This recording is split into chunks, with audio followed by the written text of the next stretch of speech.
Hi hello welcome to Siddu talks YouTube channel. ಯಾರೆಲ್ಲ first time ನನ್ನ channel ನೋಡ್ತಾ ಇದ್ದಾರೆ ದಯವಿಟ್ಟು ಸಬ್ಸ್ಕ್ರೈಬ್ ಆಗಿ ಕಂಪ್ಲೀಟಾಗಿ ವಿಡಿಯೋ ನೋಡಿ. ದಿ ರೈಸ್ ಆಫ್ ಅಶೋಕ ನಮ್ಮ ಸತೀಶ್ ನೀನಾಸಂ ಸರ್ ನಟನೆಯ ಹೊಸ ಸಿನಿಮಾ ಇದೇ ಫೆಬ್ರವರಿ 27th ರಿಲೀಸ್ ಆಗ್ತಾ ಇದೆ. ದಯವಿಟ್ಟು ಕನ್ನಡ ಚಿತ್ರಗಳನ್ನು ಚಿತ್ರಮಂದಿರದಲ್ಲೇ ನೋಡಿ. ಸೊ ದಯವಿಟ್ಟು ಪೈರೇಸಿನ ಸ್ಟಾಪ್ ಮಾಡಿ ಅಂತ ನಾನು ಹೇಳ್ತೀನಿ. ನಿನ್ನೆ ಅದ್ಧೂರಿಯಾಗಿ ಟ್ರೈಲರ್ ಲಾಂಚ್ ಆಗಿದೆ the rise of Ashoka. Actually ಇದು the rise of Satish Ninasam ಅಂತಂದರೂ ತಪ್ಪಾಗಲ್ಲ. ಯಾಕಪ್ಪ ಅಂತಂದರೆ ಸತೀಶ್ ಸರ್ ಸಿನಿಮಾ ಹಿಟ್ ಕೊಟ್ಟು ಸುಮಾರು ವರ್ಷಗಳೇ ಆಯಿತು. ಹಂಗೆ ನೋಡಿದ್ರೆ 2018ರಲ್ಲಿ ಬಂದಿರತಕ್ಕಂಥ ಅಯೋಗ್ಯ ಸಿನಿಮಾನೇ ಅವ್ರದ್ದು ಬ್ಲಾಕ್ ಬಸ್ಟರ್ ಹಿಟ್ ಆಗಿದ್ದು. ಸುಮಾರು ಸಿನಿಮಾ ಬಂತು. ಬ್ರಹ್ಮಚಾರಿ ಬಂತು, DR ವಿಕ್ರಮ್ ಬಂತು, ಚಂಬಲ್ ಬಂತು, ಪೆಟ್ರೋಮ್ಯಾಕ್ಸ್ ಬಂತು. ಅದಾದಮೇಲೆ ನಮ್ಮ ರಚಿತಾರಾಮ್ ಜೊತೆ ನಟಿಸಿರತಕ್ಕಂಥ ಮ್ಯಾಟ್ನಿ ಸಿನಿಮಾ ಬಂತು. ಅದು ಯಾವುದೂ ಸಿನಿಮಾ ಅಷ್ಟೊಂದು ಬ್ಲಾಕ್ ಬಸ್ಟರ್ ಆಗಲೇ ಇಲ್ಲ. ಅಯೋಗ್ಯನೇ ಅವ್ರು last. But the rise of Ashoka ಇದೆಯಲ್ಲ, ಅವ್ರಿಗೆ ಇದು ಗ್ಯಾರಂಟಿ ಗೆಲುವು ಬರಲೇಬೇಕಿದು. ಯಾಕಪ್ಪ ಅಂತಂದರೆ ಪ್ಯೂರ್ ಕಂಟೆಂಟ್ ಓರಿಯೆಂಟೆಡ್ ಸಿನಿಮಾ ಅಂತ ಹೇಳೋಕ್ಕೆ ಇಷ್ಟಪಡ್ತೀನಿ. ಟ್ರೈಲರ್ ನೋಡಿದ್ರೆ ನನಗನ್ಸಿದ್ದು ಈ ಕಾಟೇರ ಮತ್ತು ಲ್ಯಾಂಡರ್ಡ್ ಏನು ಇತ್ತಲ್ಲ, ಅಂದರೆ ಎರಡಿಗೂ ಬೇರೆ ಜಾನರು.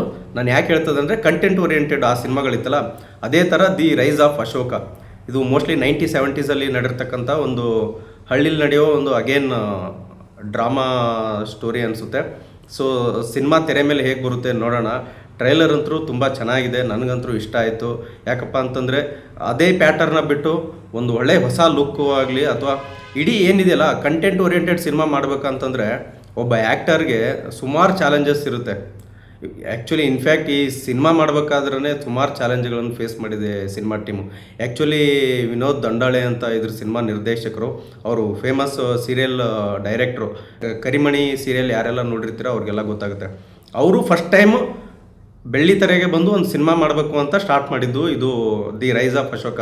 ಬಟ್ ಏನಾಯಿತು, ಅನ್ಫಾರ್ಚುನೇಟ್ಲಿ 2024ರಲ್ಲಿ ಅವರು ಸೂಸೈಡ್ ಮಾಡಿಕೊಂಡ್ರು ಯಾವುದೋ ಕಾರಣಕ್ಕೆ. ಅದಾದಮೇಲೆ ಈ ಸಿನಿಮಾನ ಟೇಕ್ ಓವರ್ ಮಾಡಿದ್ದು ಮನೋಜ್ ಶೆಟ್ಗಾರ್ ಅಂತ. ಸೊ ಆಲ್ಮೋಸ್ಟ್ ವಿನೋದ್ ದಂಡಾಳೆ ಸರ್ ಇದ್ದಾಗ 80% ಶೂಟ್ ಕಂಪ್ಲೀಟ್ ಆಗಿತ್ತು. ಬಟ್ ಅನ್ಫಾರ್ಚುನೇಟ್ಲಿ ಅವರು ಸೂಸೈಡ್ ಮಾಡಿಕೊಂಡ್ರು. ಅದಾದಮೇಲೆ cinema team again Manoj Shetgar ಅವ್ರನ್ನ ಬ್ಯಾಕಪ್ ಮಾಡಿ ಸೊ ಏನು ಮಿಕ್ಕಿದ ಪೋರ್ಷನ್ ಏನಿತ್ತಲ್ಲ ಸೊ ಅದನ್ನು ಕಂಪ್ಲೀಟ್ ಮಾಡಿ ಈಗ ತೆರೆಗೆ ಬರೋಕ್ಕೆ ಸಿದ್ಧವಾಗಿದೆ.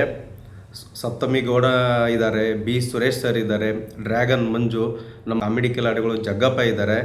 ಸೊ ಸರ್ಪ್ರೈಸಿಂಗ್ಲಿ ವಿಲನ್ ಕ್ಯಾರೆಕ್ಟರ್ ಯಾರು ಮಾಡಿದಾರಪ್ಪ ಅಂತಂದರೆ ಸಂಪತ್ ಮೈತ್ರೆ ಅಂತ ಮಾಡಿದ್ದಾರೆ. ಅವ್ರು ಸುಮಾರು ಸಿನಿಮಾಗಳಲ್ಲಿ ನೋಡಿರ್ತೀರ ನೀವು. ಬಟ್ ಈ ಸಿನಿಮಾದಲ್ಲಿ ನಂಗೆ ಶಾಕ್ ಆಗ್ಬಿಡ್ತು, ಏನಪ್ಪ ಇದು ವಿಲನ್ ರೋಲ್ ಮಾಡಿದಾರಲ್ಲ. ಇಲ್ಲಿ ನಾನು ತಲೆ ಕೆರಿಲ್ಲ.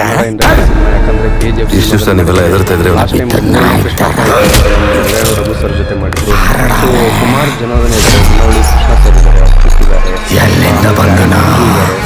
ಇಷ್ಟೆಲ್ಲ ಜನ ಇದ್ಮೇಲೆ ಇದೊಂದು ಒಳ್ಳೆ ಸಿನಿಮಾ ಆಗುತ್ತೆ ಅಂತ ಕಾಯ್ತಾ ಇದ್ದೀವಿ.